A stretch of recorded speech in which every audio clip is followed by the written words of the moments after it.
Shabbat. Let us welcome our King with small prayer. పరిశుద్ధ యేసయ్య ఘనమైన నామాన్ని బట్టి నీకు కృతజ్ఞతాస్తుతులు చెల్లించుకుంటున్నాం తండ్రి. నీవు మాకు ఇచ్చిన యొక్క అతి శ్రేష్టమైన సమయం బట్టి నీకు కృతజ్ఞతాస్తుతులు చెల్లించుకుంటున్నాం తండ్రి. నిన్ను స్తుతించడానికి తండ్రి ప్రభా, నీ మాకు ఇచ్చిన యొక్క గొప్ప సమయం బట్టి నీకు కృతజ్ఞతాస్తుతులు చెల్లించుకుంటున్నాం తండ్రి. నీ యొక్క మాటలు వినే గొప్ప ధన్యతను మీరు మాకు అనుగ్రహించిన విధానాన్ని బట్టి నీకే కృతజ్ఞతాస్తుతులు చెల్లించుకుంటూ నీ చిత్తానుసారంగా మీరు మమ్మల్ని నడిపించి నీ నామానికి మాత్రం మహిమ తెచ్చుకోమని యేసయ్య పరిశుద్ధమైన నామంలో సమస్త పొంది అనుభవిస్తున్నాం మా ప్రియ పరలోకపు తండ్రి యేసుక్రీస్తు నామమున ఆమేన్. సుగుణాల సంపన్నుడా, స్తుతి గానాల వారసుడా, జీవింతును నిత్యము నీ నీడలో ఆస్వాదింతును నీ మాటల మకరందము, జీవింతును నిత్యము నీ నీడలో ఆస్వాదింతును నీ మాటల మకరందము. యేసయ్య నీతో జీవించగానే నా బ్రతుకు బ్రతుకుగా మారేనులే,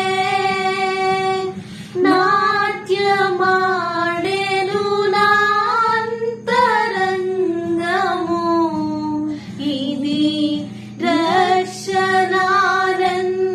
భాగ్యమే. యేసయ్య నిన్ను వెన్నంటగానే ఆజ్ఞల మార్గము కనిపించెనే, నీవు నన్ను నడిపించగలవు, నేను నడవవలసిన త్రోవలో. యేసయ్య నీ కృప తలంచగానే నా శ్రమలు శ్రమలుగా అనిపించలేదే,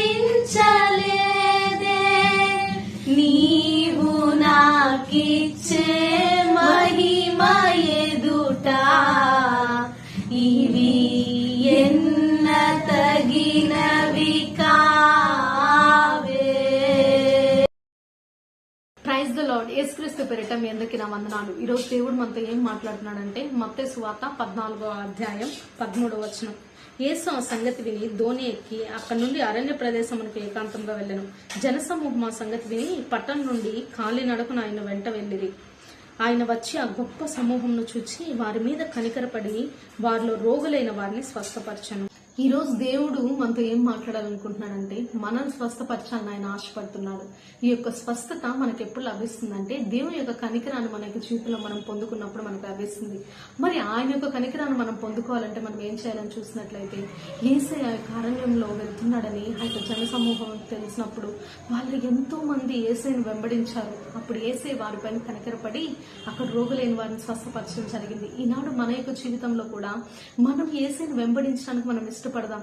మన యొక్క జీవితంలో మనం యేసయ్యను వెతుకుదాం. మన యొక్క జీవితంలో మనం ఎన్నో వాటిని వెతుకుతూ ఉంటాము. ఇది మనకు దొరికితే మనకు సంతోషం కలుగుతుంది అన్నప్పుడు దాన్ని వెతుకుతాము. ఇది మనకు చేస్తే మనకు సంతోషం కలుగుతుంది అనుకున్నప్పుడు దాన్ని చేస్తాము. ఇది మనకు కలిగి ఉంటే మనకు సంతోషం కలుగుతుంది అని చెప్పని అన్నప్పుడు దాన్ని మనం కలిగి ఉంటాము. ఈనాడు మన యొక్క జీవితంలో మనం తెలుసుకోవాల్సిన విషయం, యేసయ్యను మనం కలిగి ఉంటేనే మనం సంతోషంగా ఉంటాము. నీ యొక్క జీవితంలో నీవు వెతికినవి, నీవు కలిగి ఉన్నవి, నీవు పొందుకోవాలని ఆశపడేవి ఏవైనా నిన్ను నిరాశపరచుండొచ్చేమో, కానీ యేసయ్యను నువ్వు వెతికినప్పుడు, యేసయ్యను నువ్వు పొందుకోవాలని ఆశపడినప్పుడు, యేసయ్యని నీవు కలిగి ఉన్నప్పుడు నీ యొక్క జీవితం నిరాశ అనేది ఎదురుపడదు. ఎందుకనంటే యేసయ్య నిన్నెప్పుడు నిరాశపరచడు.